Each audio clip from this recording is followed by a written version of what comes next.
We're live and direct from the center of the earth where it's still warm.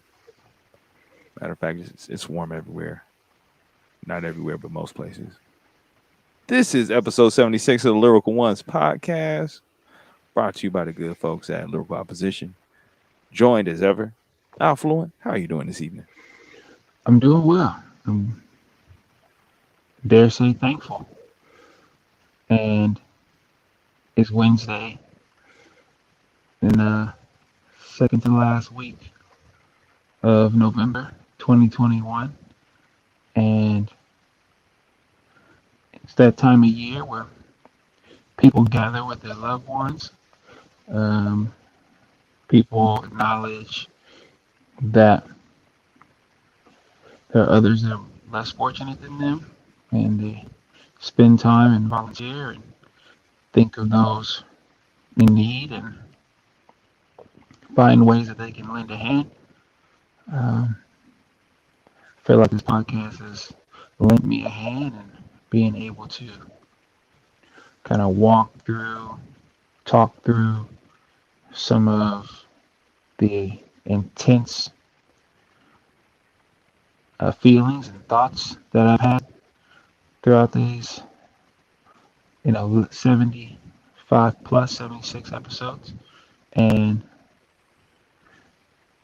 it's kind of wild to be here and, even for a moment, it's pretty much a miracle to kind of not fear for your life in America. Um, and so I'm thankful that I'm not in a time space, in a moment, a headspace where I'm fearing for my life at this moment. Um, because not everybody makes it home. So I'm grateful and thank you for asking. How are you this evening?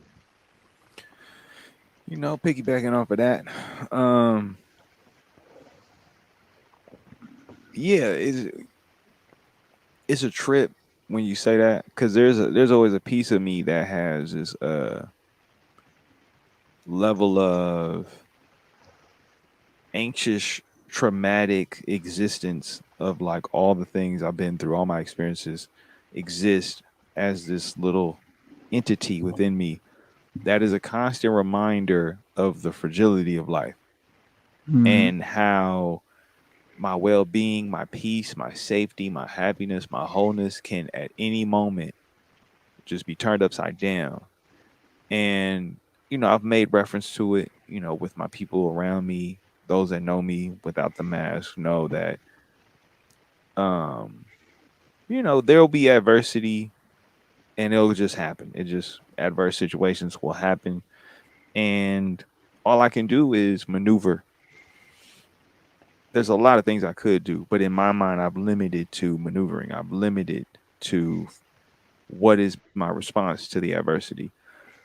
In the past, um, you know, I would do different things than what I do now. But now, when you say that, right? Like I had a conversation with a colleague about sleep and how sometimes you could look at somebody and be like, you really don't got nothing to worry about.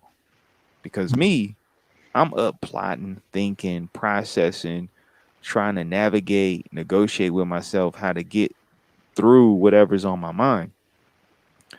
And when you say that, right, like it's a blessing not to have to worry about losing your life, but also the level of work in my eyes you have to do to get to that point. There's a lot of action you have to take both within yourself and outside yourself to to even begin to see any glimpse of that possibility of not feeling like your life is in danger. True. And I say that because yes, it's the holidays. There have been dangerous events that have taken place. There have been losses of life that I have been impacted by varying degrees, or just the harm that exists to the people that I love. But relatively for myself, I'm able to show up, be present for the people around me. Um, to be dependable, and I'm thankful for that, right? And I'm not saying that because of the week that is this week, right? This is Wednesday, November 24th.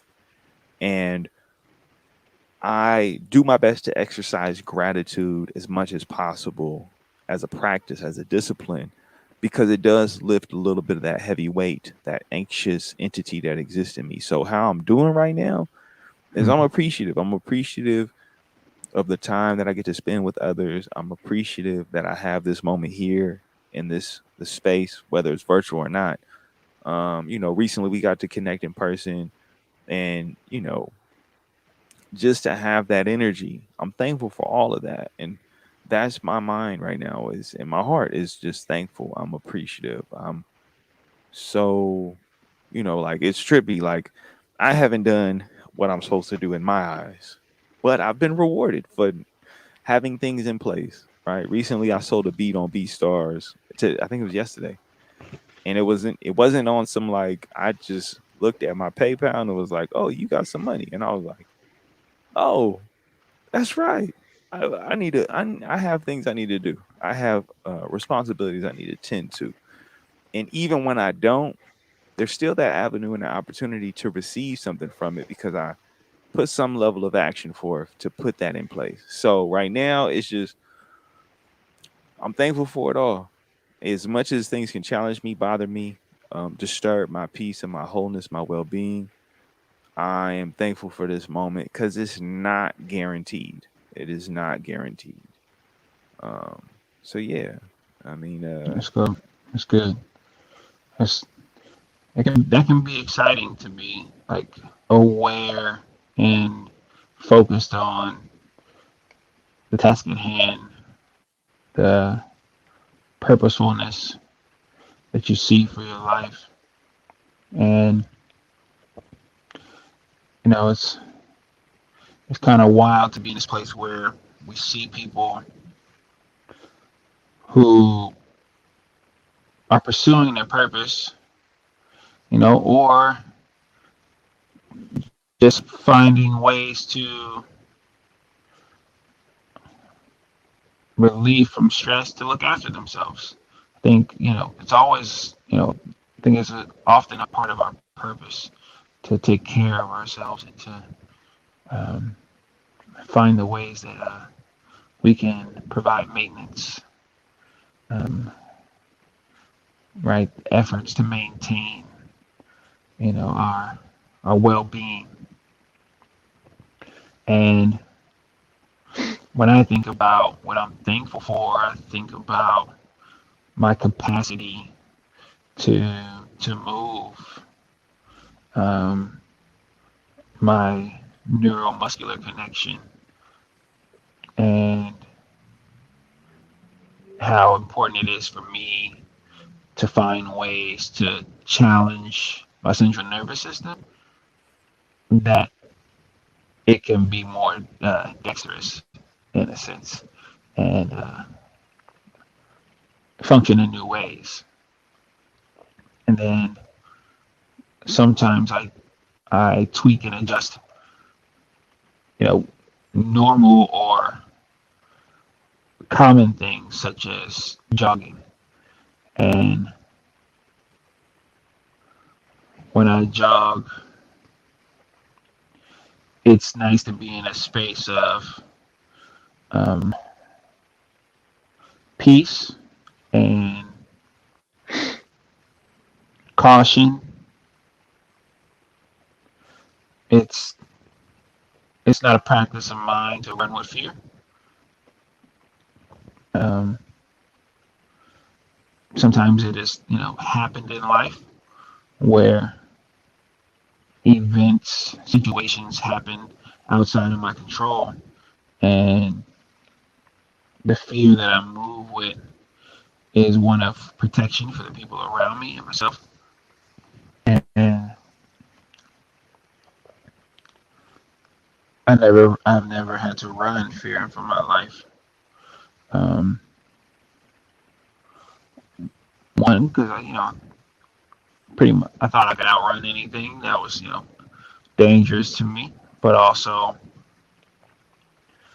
um, didn't hadn't seen too many confrontations or conflicts where someone was trying to harm me to take my life. And in America, it's commonplace to see images or video or hear instances of people's lives being taken, um, particularly black people, and it's harmful just to see and hear about it. Um, it's harmful to imagine it. It's harmful to have to explain it, and it's harmful to talk about it with any kind of hope that things will change. And it's hard to like see people who have taken the ability or the potential for America to change into their own hands by using their voice to bring life, shed light, to lift up the voices of others who are marginalized, looked over, left out, forgotten, and see those folks take that to heart. That sometimes you don't have to go to work. Sometimes the work that needs to be done is speaking up for people. Um, not with the promise of a paycheck, but with the thought that through a collective effort, we can continue to move forward and make changes in people's lives that bring uh, equity to the quality of life, and see folks who take that seriously, who care enough about the country to speak up for it to change, and to hear those folks' lives were taken and it considered to be self-defense in America's court of law. It's like, what is the freedom supposed to look like? What is the change supposed to look like? What is the initiative? What does the patriotism look like when when you're fighting for those who can't fight for themselves? When you're fighting for not the voiceless, but the voices that fall on deaf ears. When you speak up for those people and you're gunned down, you know, what does the pursuit of happiness look like? What does the freedom look like? And what are the values in this country that will protect you? Or at least acknowledge that you know you died in the wrong. You died doing what was right, and the way you died, the way your life was taken, was wrong. Like, if you can't get that in America, um, it doesn't make much sense to be here expecting to be carefree or expecting your life to not be threatened.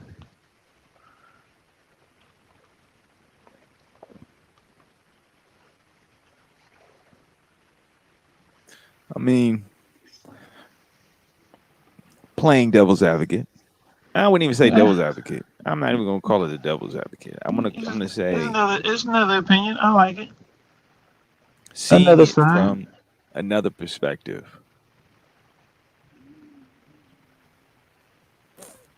the what I see in this other perspective.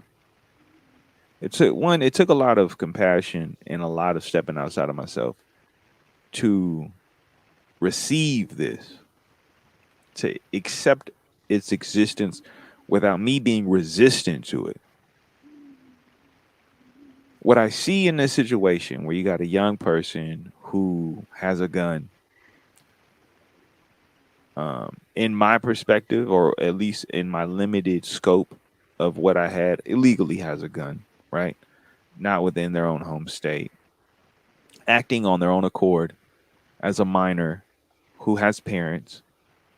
Um, I look at what they were charged with. I look at what were the charges. Now, this is from my own experience. In San Francisco, right, there's penal codes we have in California.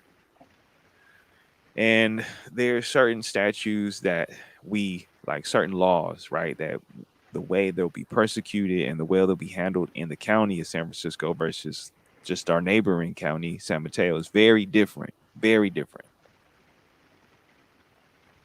So I'm looking at it, I'm like, oh, this dude, this was laid out for him. I'm not saying that facetiously. I'm saying I know the culture of the United States. I'm not surprised by how things are. I when I get upset, it's not out of me being thrown off guard. It's not Right. out of me being oblivious. It's not out of me being unaware. I know exactly what I'm in. So when it comes to what I don't like, Mm. my attitude isn't to have an emotional response with my disappointment. My disappointment is just regulated in the essence of familiarity. It's not what I want, and I Right. work to change it. I work to alter what that is. But I have to be mindful of what it is that I'm up against. So what am I up against in this situation and scenario? A young man has taken the life of some people, injured some, has threatened. Right, in a lot of ways, it's a threatening presence. Right, and I wasn't there. I'm basing everything off of what I receive, right? I have Hearsay. social media to give me perspectives. I have people taking this case and, pulling the threads that they think matter to them or what matters to their audience. I have to be mindful of who and what everyone's agenda is in this situation.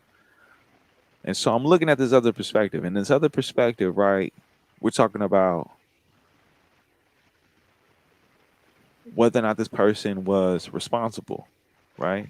Because there's words, there's terms that are used like, did you feel, right? Did you feel like you were in fear of losing your life? Did you feel threatened? Did you feel as though harm could be done to you where you needed to act out in this way? And, right, I'm not surprised of the culture that we have in certain areas of this country when it comes to those things, because I know if if it was in San Francisco, you getting 5 charges just for having the possession of a firearm, let alone the usage of one. You getting 5 as a minor. You getting 5 as a minor out here, right? Yeah. And now this goes into, right, people's perspective of what it means to even be in San Francisco at this current time. So I won't go too deep into that, but I'll focus on just the difference on how this situation is handled just within this country, right? We have very extremes in terms of how it's going to be seen, right? Because what I didn't see, and people are like, oh, you just that's minuscule. No, everything matters. If you have a firearm and it's not registered to you and you have it illegally and you're also a minor, which means you have parents, I have to call into question, right? Who is the guardians? Who is seeing over this young child's actions? Who's responsible? Who's held accountable? But we didn't dive into that, right? We painted a very specific picture. And when I say we, I'm saying that as a collective of all of us in this country. Some of us care little, some of us know what's up, and some of us are just going with the flow of where the information is taking them. And Mm. in this situation, I'm looking at it and I'm like, man, like there was so much more to be done about it, but it's kind of like I see on the other side of the country, right? There's a fire, but I see fires starting like all the time right around my way. So it's like, how do I get my hands all the way on the other side of the country to help put out that fire when I'm so fixated on the fires in front of me, right? Mm. It's not to minimize anyone or invalidate anything, but it is to say that there's something always going on. And whether or not it's on the collective consciousness of the public, it's always going to be with me because my responsibility in my eyes right now is to try and tend to what's in front of me. People are losing their lives on a regular basis where I'm from. People are put into very severe adverse circumstances, and I'm trying to help them create a way, a pathway out of it. And it's not to say that I care not, but I have to be honest with myself. What is my limits on how I can handle this? What can I do about it, right? And it's unfortunate that when I see others who get engaged, I start to see how people can manipulate this situation to pull it away from the loss of human life or the dynamic situation of what was going on in the context of the situation that this event took place in. How do we unravel, undo, and change things? Because the outcome of this case is on par with everything that's already happened with the justice system and how we handle these situations. It's not to make light of the situation and the loss of human life, but even Gucci Mane had to do some time for self defense with a firearm. And to me, it's you can call it what you want, but Mm. I know what it is, right? There's no mistaking that politics, race, culture all play very huge parts. The laws we have, we as people are responsible for their existence. We either uphold them, we vote for them, or we put the people in power to make those things happen. We do that. That's what we do. To try and say that they don't exist or they don't belong in the conversation, every part of the conversation has to do with politics, culture, and race, especially in this country. You throw religion in there, you throw every aspect you want to, right? Capitalism, it's all intertwined. There's no separation between any of this. I'm not sitting here telling people what to think or what to feel, but I do want people to acknowledge, right? What is your responsibility to it, and what can you do, whether it's on Yeah. the larger national scale or on a local scale, right? Because there is something going on everywhere. And for me, I look at this and I'm like, man, this happened the way it was supposed to happen. This person, this young man was able to walk away from the situation. I can't say he was unscathed because I can't speak to his character or the trauma he's been through or what he's experienced, right? Now, what I could say is if these events were to repeat themselves with this young man being at the center of it, I mean, there's much to be said about what kind of world are we supporting the learning or the understanding of, right? Whether you are guilty of something, you were still a part of it, right? You were still there's something to be held to accounted to when it comes to the loss of human life. I'm not in a position where I have the discipline or the discretion to get into law. I I've I've had my experience dealing with it when it comes to the criminal side of things and when it comes to minors in San Francisco. I have some familiarity. I have some understanding about, and I've said this on other episodes. Right, this is episode 76. So allow me to repeat as I breathe again. Who has the penal code book? Mm. Who has the penal code book determines your level of freedom in this world. If you break one of those penal codes, you can be stripped of your freedom. Yet Yeah. our familiarity, our relationship, our understanding, our awareness, our accessibility to that information, we don't have any. We don't. I've given this same question to groups of people at a time. I've given it to groups who go into criminal justice. and I asked them to raise their hand and see who has the penal code book. In majority of every experience I've had, I've seen maybe a handful of people raise their hand. We're talking Mm, about groups of 20 to 30, and maybe one person, two people will raise their hand. Sometimes no one raises their hand. mm, Yet we all have this idea of what the world is, but our engagement with the world is limited. Our yeah. engagement to these structures and the systems that exist. I know, and this is not to shame people. It's not to shame. This is not shame. This is just to say you have a level of comprehension and understanding of your favorite TV show, your favorite sports team, your favorite drama, your Mm, favorite celebrity. right. We have access to some of the most intricate, most maybe inaccessible bits of information to things that, as much as they impact us and they do move us and they do create a sense of joy and happiness, that isn't always measured as the same when it comes to healthcare, our laws, our education, right? Like, I've been consistent on this platform trying to create a space for healing that's virtual, that people can access and tap into, but also get people to think critically because I don't see it happen enough. I think it's important to be very critical in your thought because we live in a world that, in my experience, does not want you to ask questions, to think differently, to propose innovative or just a offshoot of what we have, a different pathway. And yeah, looking at this young man, like we all collectively are complicit to the situation to some degree, whether we want to acknowledge it or not.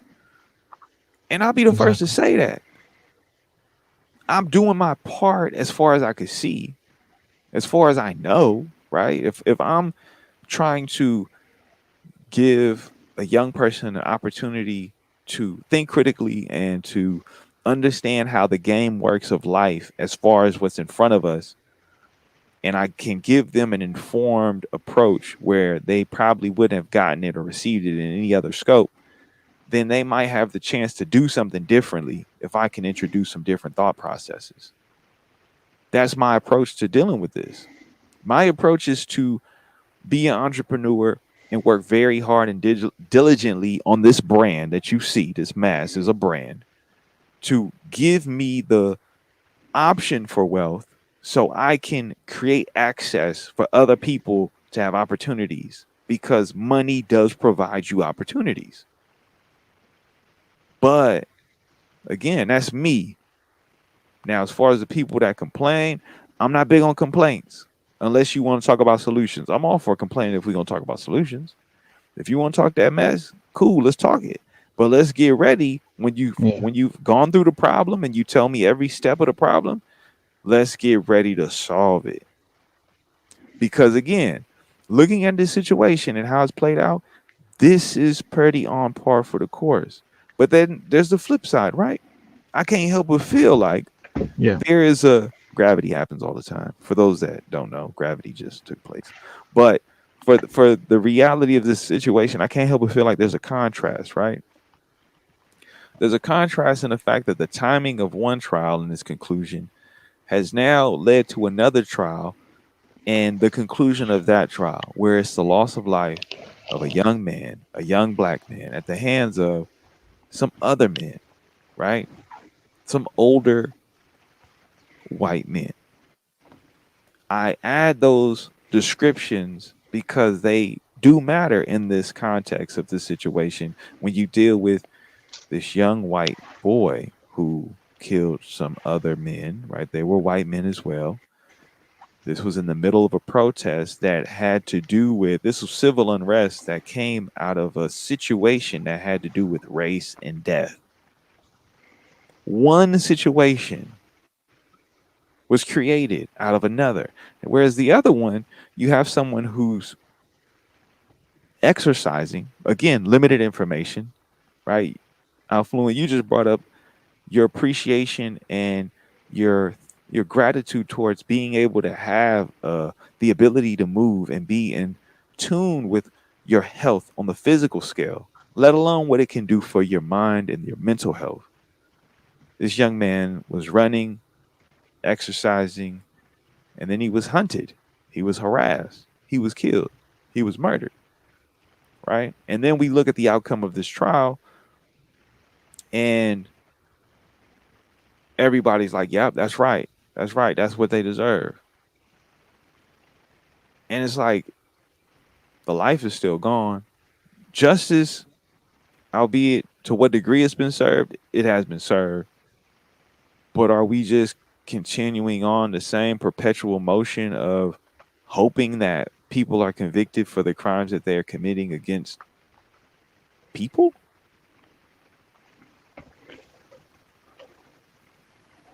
Well, the conviction, makes it a crime, right?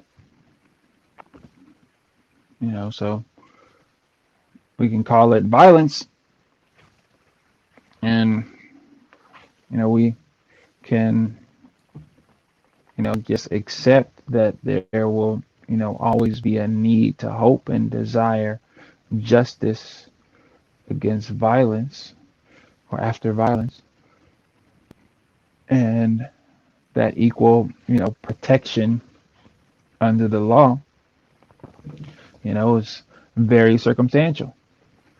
And like a lot of people don't like to think about how,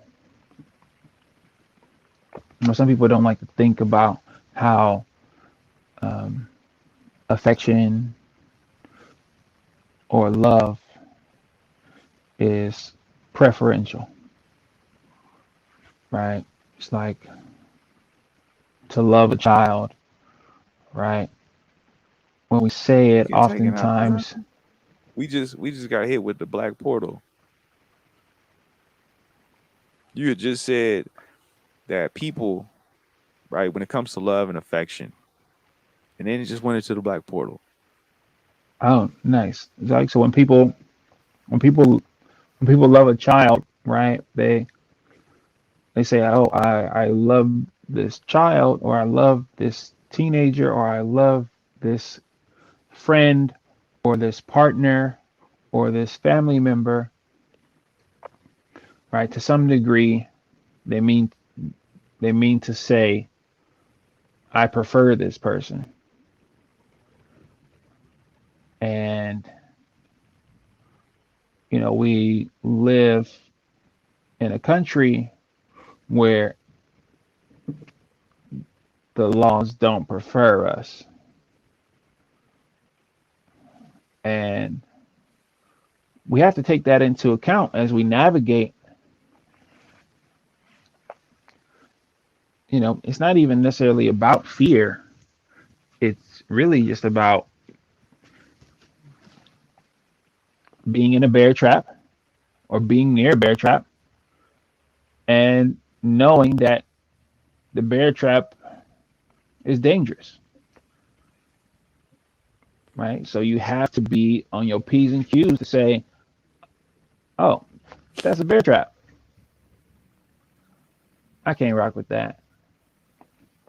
And it may mean that you, right, can't navigate the same way. It may mean that you can't step into certain arenas,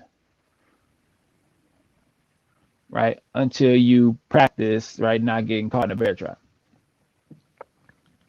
right? But it takes some, you know, some preferred, some preferred knowledge, some previous knowledge, um, that that informs you of the how tos, uh, the do's and don'ts of bear traps, right? It's like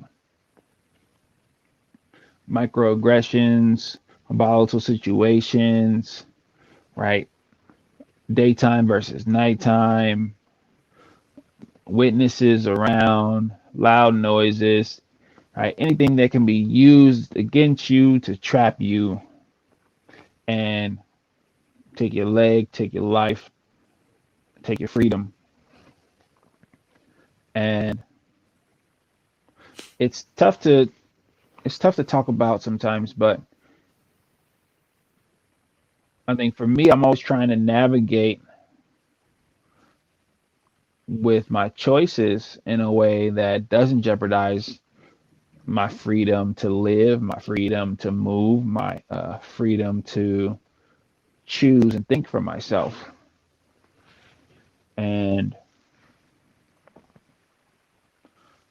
navigating that way, right, doesn't mean that I can't live a free life, doesn't mean that I can't do what I want to. It means that what what is priority to me are these freedoms, and the choices that I make to keep those freedoms lead me into certain arenas and events, and leads me away from certain things. And yeah, people are like, oh well, I don't want to move from the city I grew up in, or I think it's maybe not a good idea, maybe it won't be safe, but there's sometimes more preparation that can be done in in protecting yourself to keep your freedom to live. And I always think about that as like, okay, if I'm going to a place in a time of volatility in this country, I need some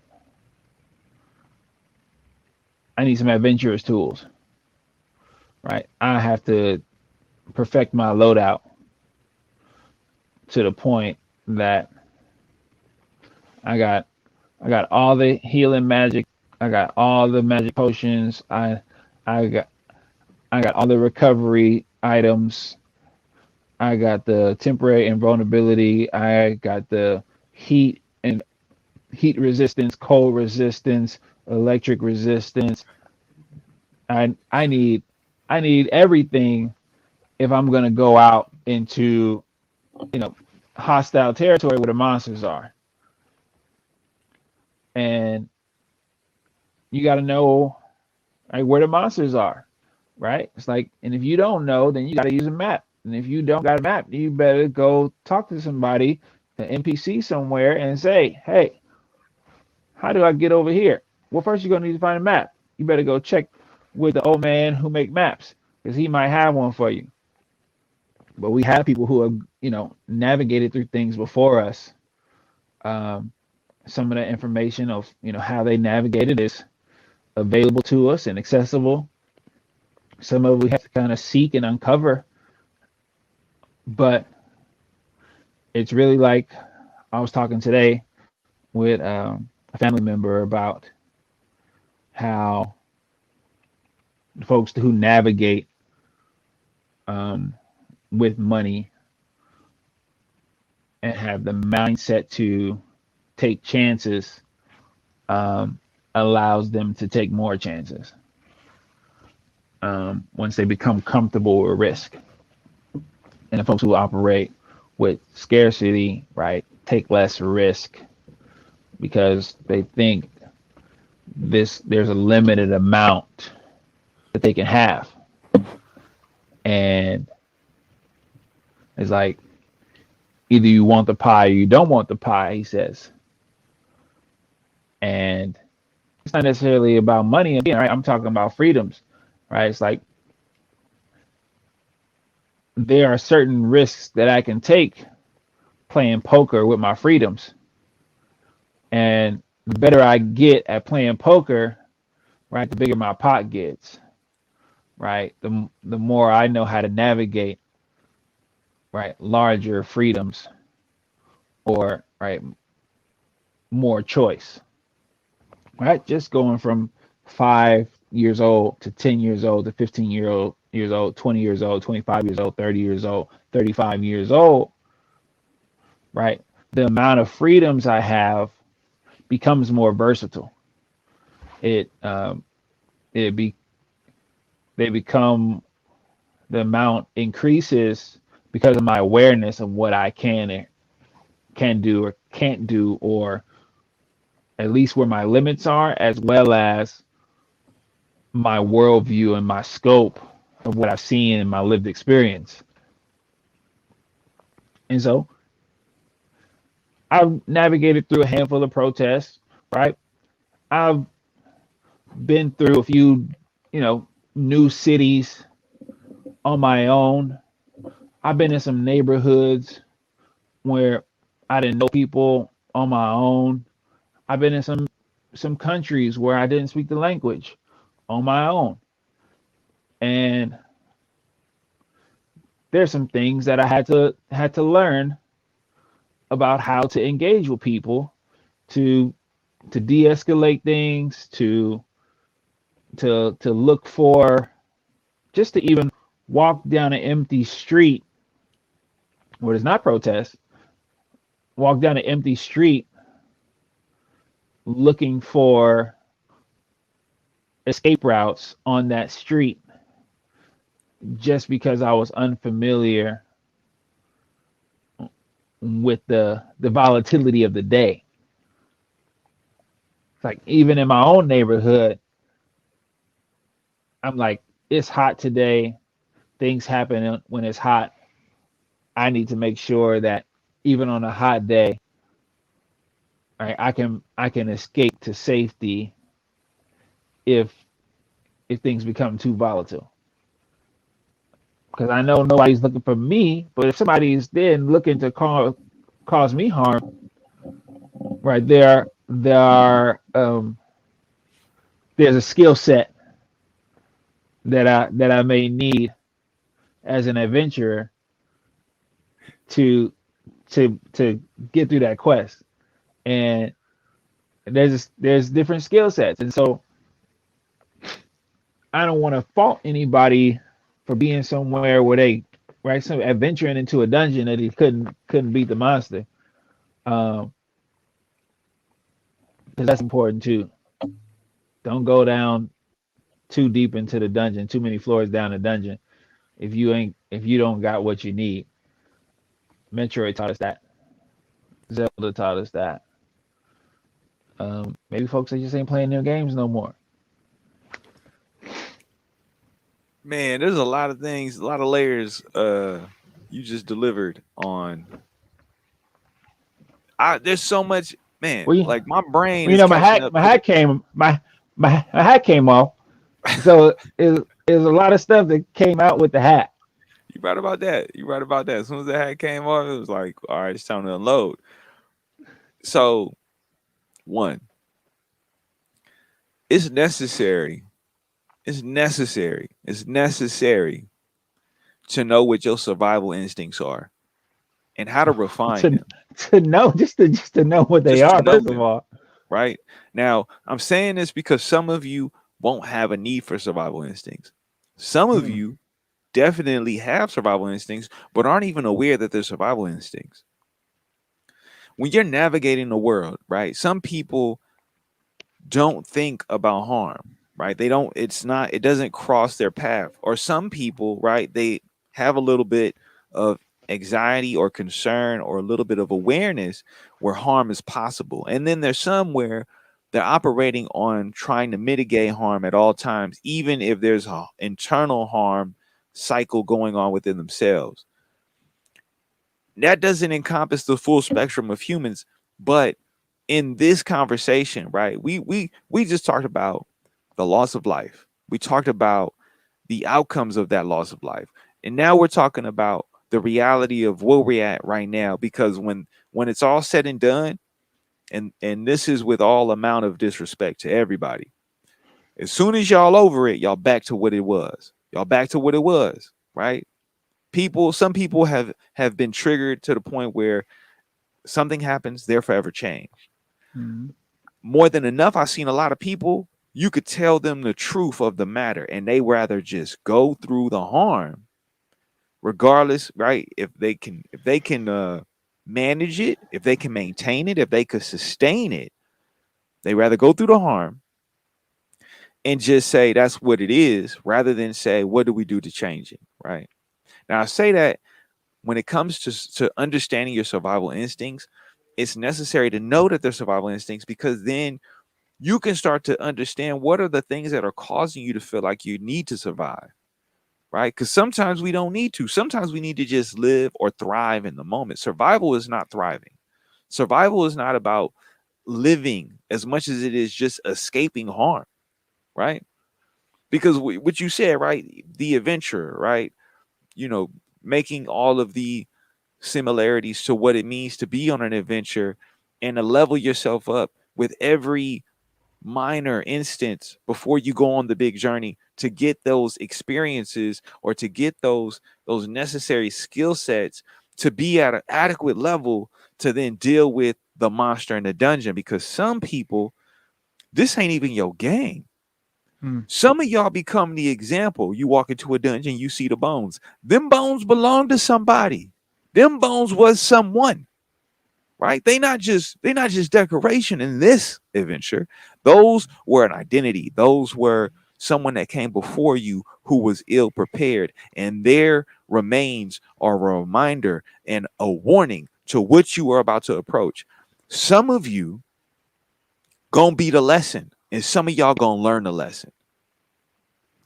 Some of you gonna be the lesson, right? I'm Yeah, gonna come and I'm gonna see and be like, I'm gonna learn from you, that's it. and you gonna be it.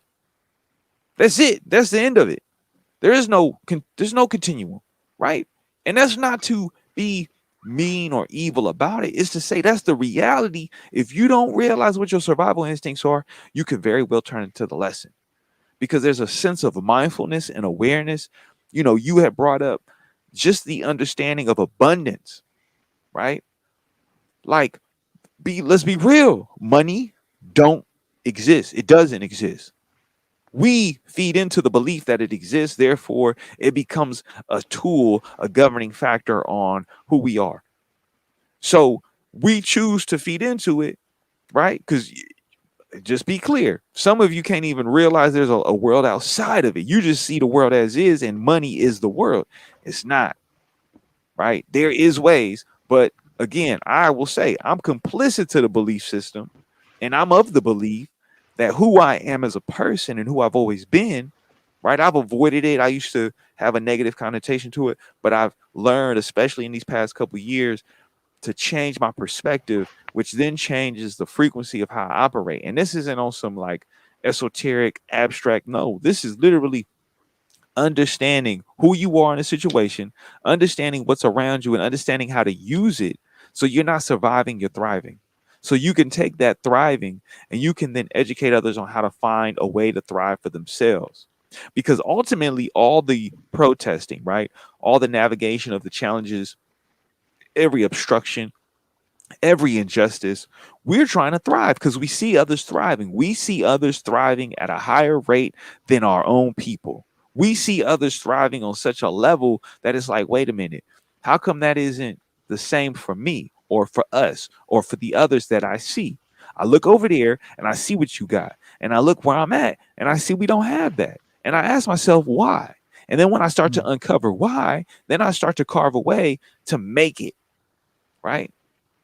Now, there's many ways to get it, right? To get to that point where we can thrive.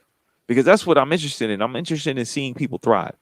I am I'm not ignoring what has happened. I'm learning from that situation, as unfortunate as it was, as sad as it makes me, as angry as I become engulfed with these scenarios and situations that take place. Because I'm going off of limited information. I'm just going off of the result, the end result of what has happened. Yeah. And I got to think about my survival because it can happen to me. It can happen to my family. It can happen to someone I love, right? When you say what it means to understand the affection or the love language, right? I love this child. I love this teenager. I love this person. I love this man, this woman. I love these people. To understand how that shapes somebody, right? I was hit with this quote. I've heard it times before, but it's the quote from Aristotle, right? Give me the first 7 years of a boy and I'll show you the life of a man. right? What the developmental years look like for somebody will then determine how they are. That goes for everybody. If we're gonna feed somebody the structures of hate, the practices of hate, then they'll operate out of hate. If we teach somebody how to survive, then that's all they'll do is survive. If we teach someone, right, they will be that what we teach them. When I look at someone who believed it was their duty to go out and have an illegal firearm that they had no business having their hands on, as much as they may have a level of education awareness on how to use it, obviously, there was these discrepancies that I see that show this event could have taken place a lot differently, right? On the other end, right, we have some people who obviously were raised in some level of hate, who that was either they didn't get enough love, which led them vulnerable to hate, or they were raised in hate to continue to perpetuate that hate enough to want to kill somebody for what they look like. And here we are. Here we are, right? We are in a state at all times of people who are surviving. And you as an individual, whoever's listening, understand what those things are. What are those value systems, right? What are the things that you are compromising for your survival? Because some people, they won't compromise their pride for their survival, right? Their pride will be flexible and malleable depending on who's looking for their survival. People will do things, right, that they Yeah. otherwise wouldn't do to survive.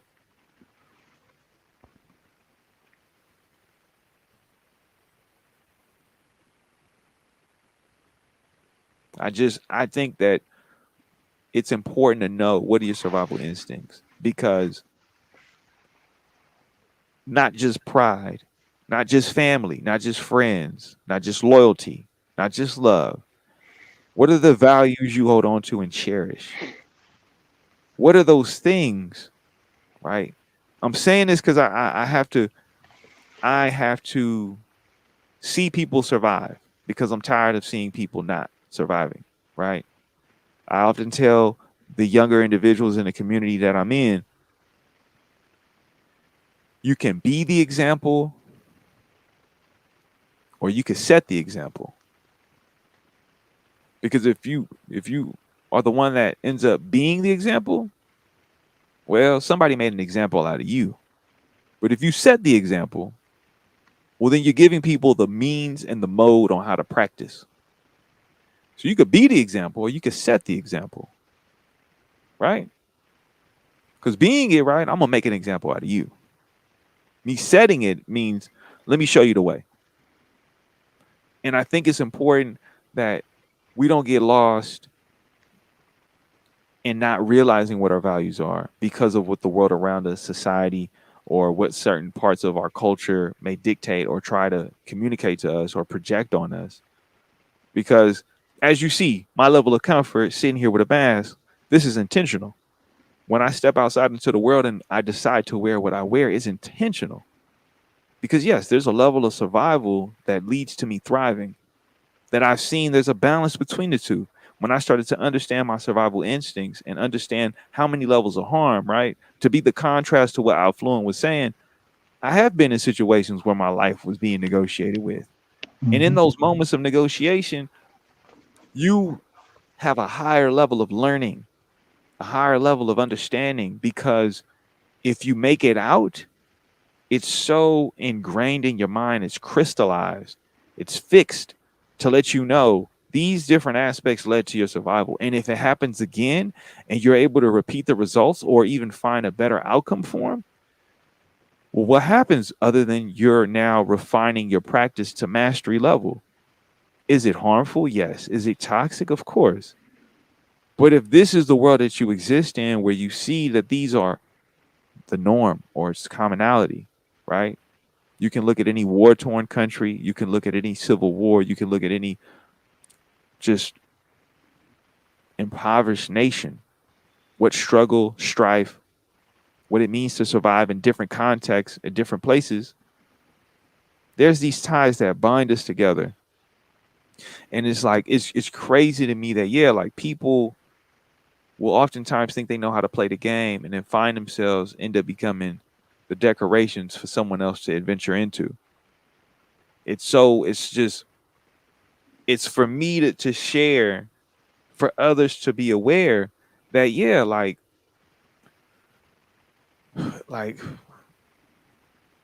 for me, I'm tired of it.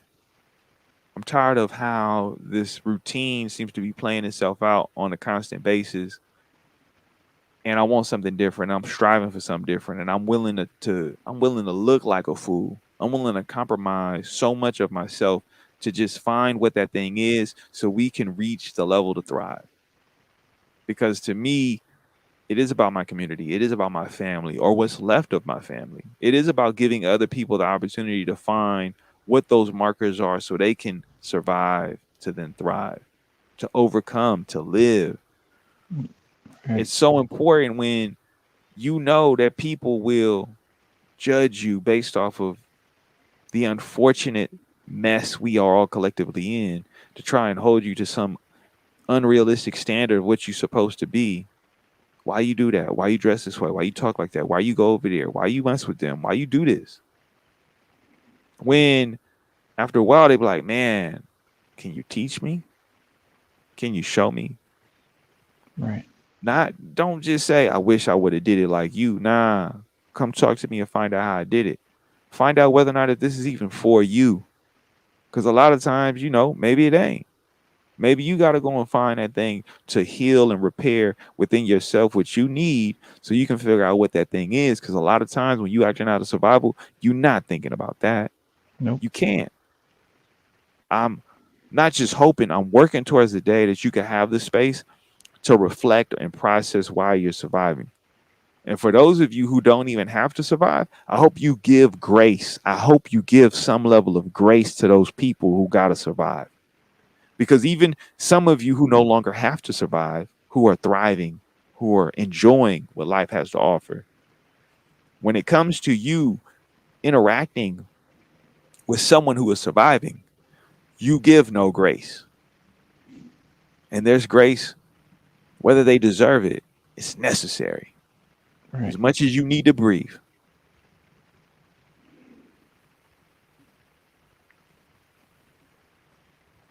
True. Gotta breathe, and people finding, you know, their own bandwidth just to breathe has become something that's prevalent, I think, in the generation and the culture. People saying, you know, the job is not gonna take me through this to where I can't breathe, right? The the relationship is not gonna take me through this to where I can't breathe, right? The situation and circumstance is not gonna take me to a point where I don't have the bandwidth to even be still and exist and be comfortable in my own skin. And it's a good sign. Um, and what a lot of corporations have done is just said, "Oh, we'll give you a meeting room or a nap room. We'll take out, a room where you can, take a break, take a nap, whatever." Now, folks is working from home and they can't even take a nap when they want to. Their schedules, they packing their meetings so close together that people can barely take lunches, let alone naps at home when they need to, when they stressed out and uh, over criticized, and their work environment is their home environment, but even in their home environment, they can't find a space to relax. So that's why folks is like, even if the economy is doing better, people's not in a good mood. They can't even see that it is doing better because they so stressed out.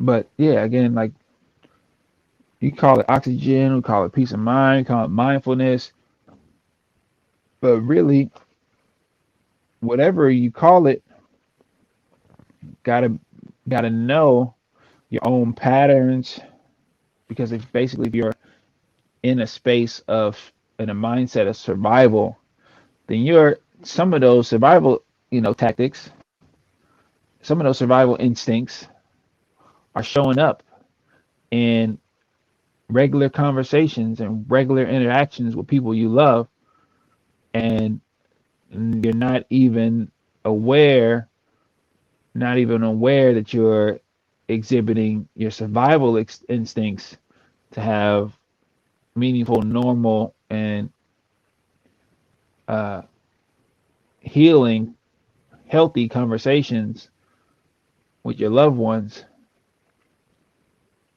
and if you can't tell what your survival instincts are,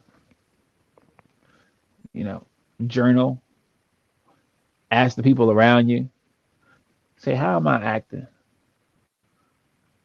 What is something that I'm doing that's make you uncomfortable? What is something that I'm doing that makes me seem, what behaviors am I exhibiting that seem desperate, um, or more urgent than they need to be, right? It's like survival, right, is like that space. Like so much is urgent, so much is life or death, so much is happening that if I make a wrong move, right, it's over for me. You can ask people around you, say, oh man, when was I doing too much? You notice when I was doing too much, what did that look like? How did it make you feel? Because if you can, right, stop and right look back at the behavior, maybe then you could, take time to think about the reflect on the causality of that behavior. Like where did that come from? How did I get to that type of decision making? How did I get to that type of reaction? How did I get to that, behavior which impacted or stood out, maybe even caused harm because I was in a space of survival, you know? No, definitely. I mean, I've I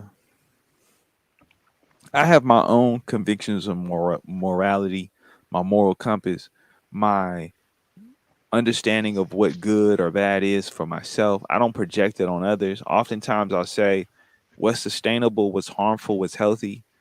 I can't be the determining factor of what that is for you, but you can definitely identify it for yourself and know what is harmful, what is disruptive, what gets in the way, what is getting or taking you away from what you're trying to do or what you need to do or what you want to do. Mm, Right? I can't define it, right? I can't say what good or bad is for you, but I can have a conversation about harm. I can tell you if something harms me. I can be an example of it. I'm not perfect and I'm still working and learning it. It's not something that I have refined to even in mastery, there's still room mm, for improvement. that's And right. I don't believe I'm at mastery yet. I think that I have a better understanding than others from what I've seen in different scenarios and situations I've been placed in. I lead with a lot of compassion, and I'm leveraging that in this situation with these scenarios that we have a loss of life. Loss of life, something I'm all too familiar with in many different contexts and situations of my own existence, which is why I'm not quick to panic. As much as it may hurt, I'm not quick to act out an emotion. I have in the past. It's definitely blown up in my face. I've definitely hurt others. I've definitely done some damage. I've definitely created harm. And in those processes and in those moments, I learned so I don't repeat the same steps. Right. So I do put it out there, right? Because it is a thing where harm has been created on many levels, and there's healing that needs to happen. There's restoration or restorative approach. How do we repair the harm that has taken place so we can start to heal and move not on, but move forward, right? Yeah. Not on. Not move on. Move forward. Yeah. Yeah. You know what I'm saying? We don't we sometimes we carry it with us, and that's not there's no judgment there, right? Letting go sometimes it ain't about letting go. Sometimes it's about figuring out how to just change your grip. And that's the thing is that, it's we are seeing the world get even more flexible. We're seeing the spectrum increase in our ability to take so much more in to what the spectrum is of us being people on every level. But we can also have a conversation of what harm is, what's harming us, and how do we start to repair that harm? How do we identify with each other? How do we create communities where we don't let the harm continue to perpetuate and grow to how that harm then becomes a situation of, oh yeah, I need to put faith into a system that has historically, I mean, for all intents and purposes, right? If you don't have the media machine behind you, if you don't have the spotlight on you, if you don't have the community, the resources, the tribal connections, the bureaucratic processes, if you ain't got it, you might not get it, right? And I'm just saying, right? I want consistency. I want some equity, some equality, and some fairness for everybody. Yeah, and it's episode 76. We got to normalize, right, bringing attention to harm. For real. Right, just say, man, this hurt me. Right, this harmed me. This like it made me feel uncomfortable. Like not nothing. Like not knocking you, but basically it's like this is what harmed me. And if you want to continue harming me, right, then I gotta draw a boundary. Like it's nothing personal. Just like this is what hurts, and I can't be walking into like the same trap on Zelda. Can't. Gotta learn. Sometimes you It's gotta like ask for help. or it's really like, oh man, I got to put a block in front of this automatic spike blade thing that's coming at me because if I don't, it's gonna get me every time because it's sitting still when I'm not moving. As soon as I cross in front of it, it's coming after me. It's like I can't roll out of the way fast enough. So if I can acknowledge and say, share with somebody, say, this is harming me. Either it's my perspective, right, or it's something I'm not understanding, or it's the delivery, or it's the tone, or it's the context. Something is harming me. And if we can't figure out something that either of us can change so that it doesn't harm me, right? Then I gotta set a boundary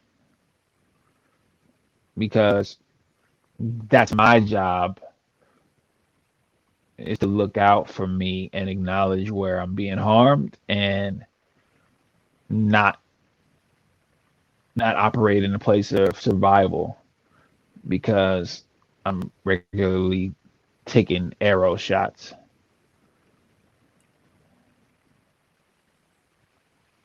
I once was a warrior like you, and then I took an arrow to the knee. That life. I'm just saying, for some, right, you don't have to take an arrow to the knee.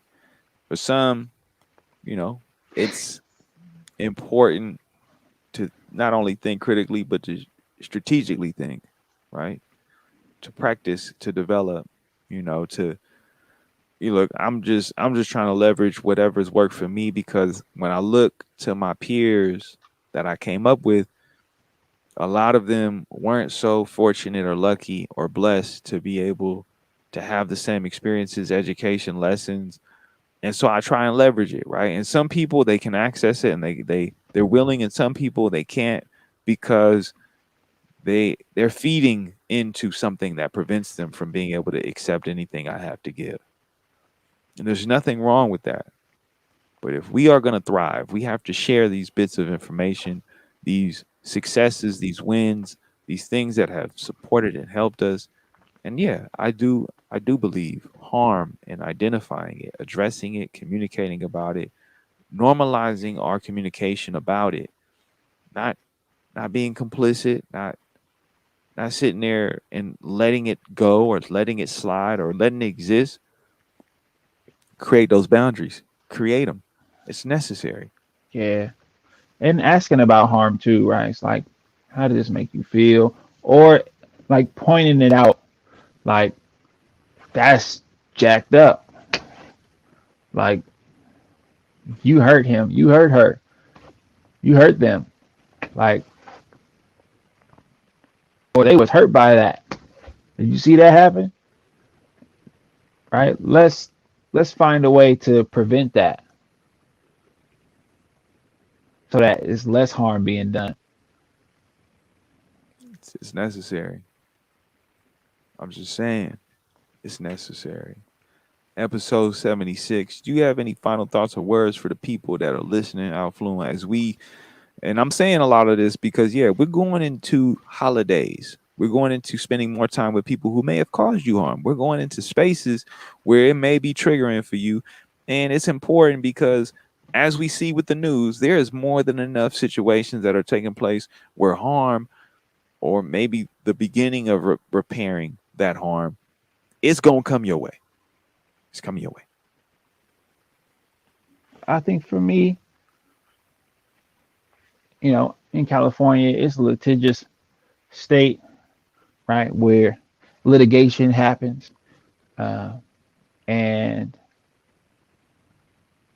you know, for some people, right, they can afford to go into litigation. For others, right, they don't have the tools, right? They haven't stored enough in the storehouse to go into litigation. So you don't see adventurers never don't go to trial too often. So adventurers not living necessarily a luxurious stay at home type of life. They are having a regular exchange with the world around them. Um, and my final thought is when you're having a regular exchange with the world around you, you can enrich your life if you take a note from nature and give.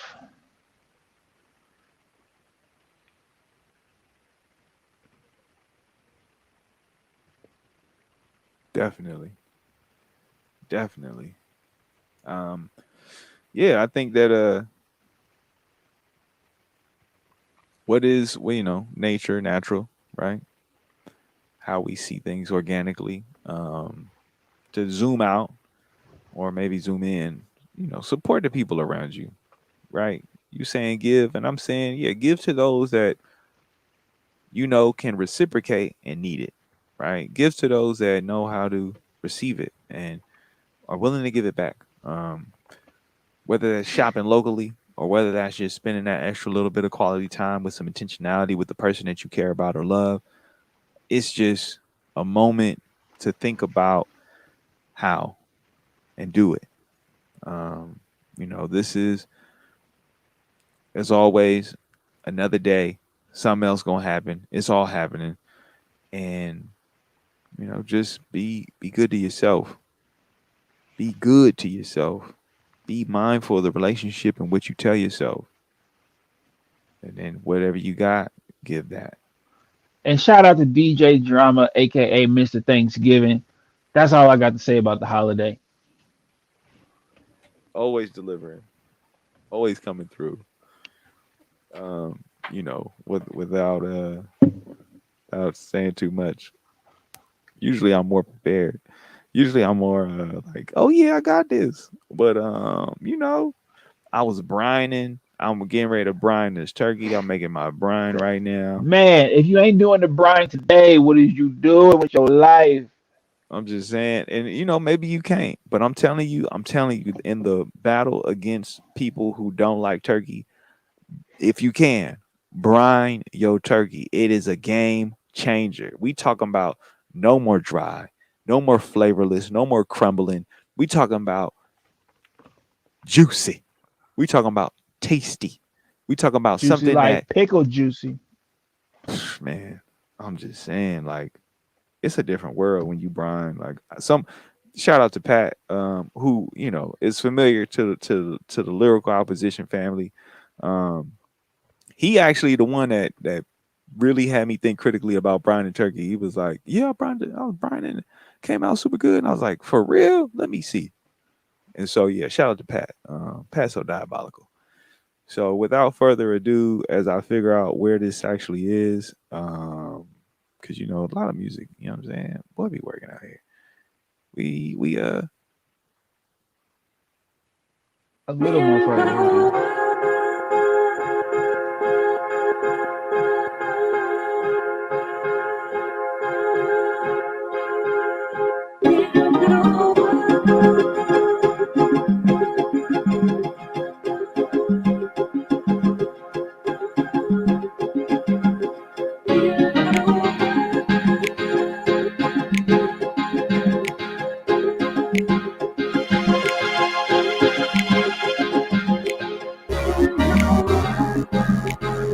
Oh, you driving listening. That's what's up. Christine Erickson. We out here. You feel me? Hey, Shout out Christine. shout out Christine.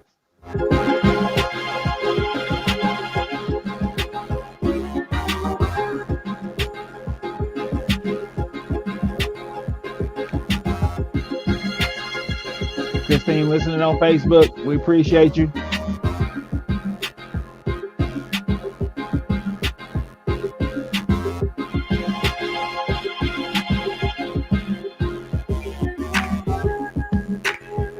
One, one, one, one, one, one.